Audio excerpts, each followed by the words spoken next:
గత ప్రభుత్వం అయితే చెప్పింది ఫార్మసిటీ కడతామని. అక్కడ ఎలా ఎలా భూసేకరణ గాని ఎలా జరిగింది? అసలు ప్రాసెస్ ఏం జరిగింది? ఇప్పుడెలా ఉంది? గతంలో కేసీఆర్ ప్రభుత్వం ఎలాంటి బలవంత భూసేకరణ చేసి ప్రజల దగ్గర మరి భూమిని లాక్కోవడం కానీ, వాళ్ళు స్వచ్ఛందంగా మేము ఇయ్యమన్నా కానీ బలవంతంగా భూసేకరణ చేసి మరి వాళ్ళు భూములు ఇయ్యని ఎడల మరి కోట్లలో డబ్బులేసి వాళ్ళని బలవంతం చేసి మరి భూమిని అయితే తీసుకోవడం జరిగింది.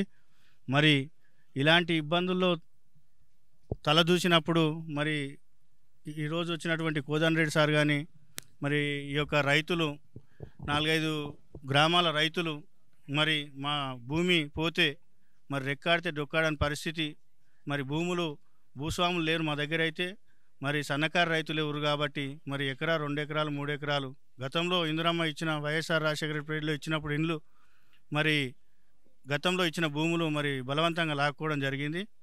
మరి ఈ 4-5 ఊర్ల రైతులు మరి కోదండరెడ్డి సార్ కానీ అలాగనే కోట్ల పొంటి తిరిగి ఇలా అన్యాయం జరుగుతుంది, రైతులకు అన్యాయం జరగకూడదని చెప్పేసి మరి బాగా తిరిగి మరి రైతుల పక్షాన్ని నిలబడ్డారు. అలాగే మా నియోజకవర్గం మల్రెడ్డి రంగారెడ్డి గారిగిన మరి రైతుల పట్ల ఉండి రైతుల పట్ల కొట్లాడి మరి మా శుభపరిణామం ఏంటంటే మరి మల్రెడ్డి రంగారెడ్డి కొట్లాడగానే మరి మా కాంగ్రెస్ ప్రభుత్వం అధికారంలో రావడం జరిగింది.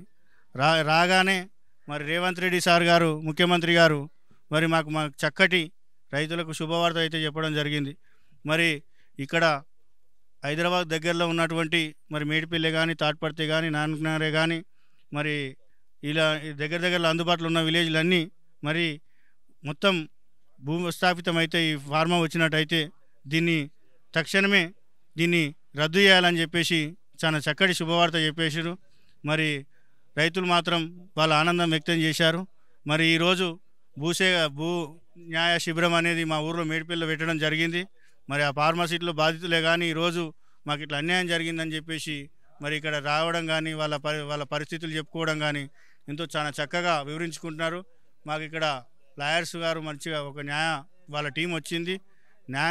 రైతులకు ఎలాంటి న్యాయం కావాలో అప్లికేషన్ ఫామ్ మీద నింపి మరి మంచిగా ఎంక్వైరీ చేసి దాన్ని ఎలాగా చేయాలో తదుపరి కార్యక్రమం చేపడతారు. కాబట్టి మరి ఇలాగే ధరణిలో ముఖ్యంగా గతంలో ధరణిలో ఉన్నట్టు రైతులు చాలా మోసపోయారు. అంటే ఇప్పుడు కొంతమంది ఆన్లైన్ లెక్కక మండలాల చుట్టూ కలెక్టర్ ఆఫీసుల చుట్టూ తిరిగి కాళ్ళు చెప్పులు అరిగినాయి కానీ ఎలాంటి న్యాయం జరగలేదు.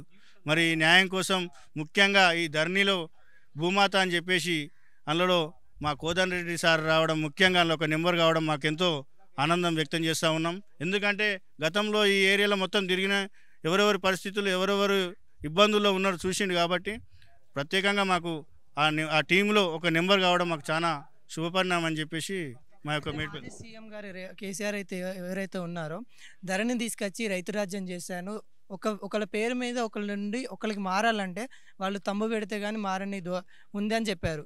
కానీ ఇక్కడ చూసుకుంటే రైతుల అనుమతి లేకుండానే మళ్ళీ ఇది ఫార్మసిటీకి వెళ్ళిపోయా అని చెప్తా ఉన్నారు కదా.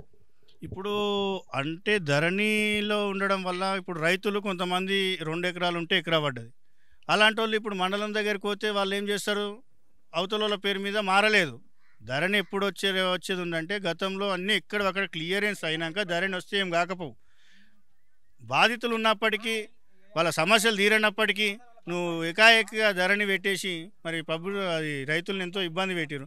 ఇప్పుడు 1 ఎకరా నీకు అమ్మిండు, ఆయన కొన్నాడు, ఆయన ఆన్లైన్ లెక్కకు ముందుకే ఆయన పేరు మీదనే వస్తుంది. మరి ఆయన ధరణి వల్ల ఆయనకు న్యాయం జరుగుతలేదు కదా.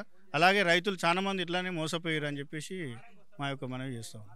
ఇప్పుడు భూములు ఇచ్చిన వాళ్ళు కూడా కొంతమంది ఉన్నారు అంట.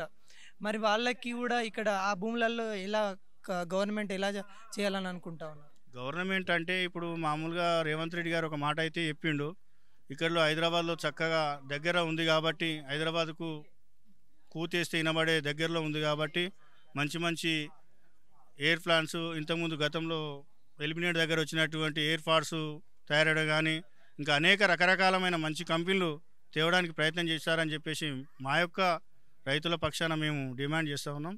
సంతోషం, మాకు రేవంత్ రెడ్డి గారు చాలా చక్కటి మాట చెప్పినందుకు రైతులు ఎంతో ఆనందం వ్యక్తం చేసుకుంటూ ఉన్నారు. దానివల్ల ఒకవేళ ఇక్కడ మళ్ళీ ఫార్మసిటీ తేవడానికి కాంగ్రెస్ గవర్నమెంట్ ప్రయత్నిస్తే ఎలా ఉంటుంది?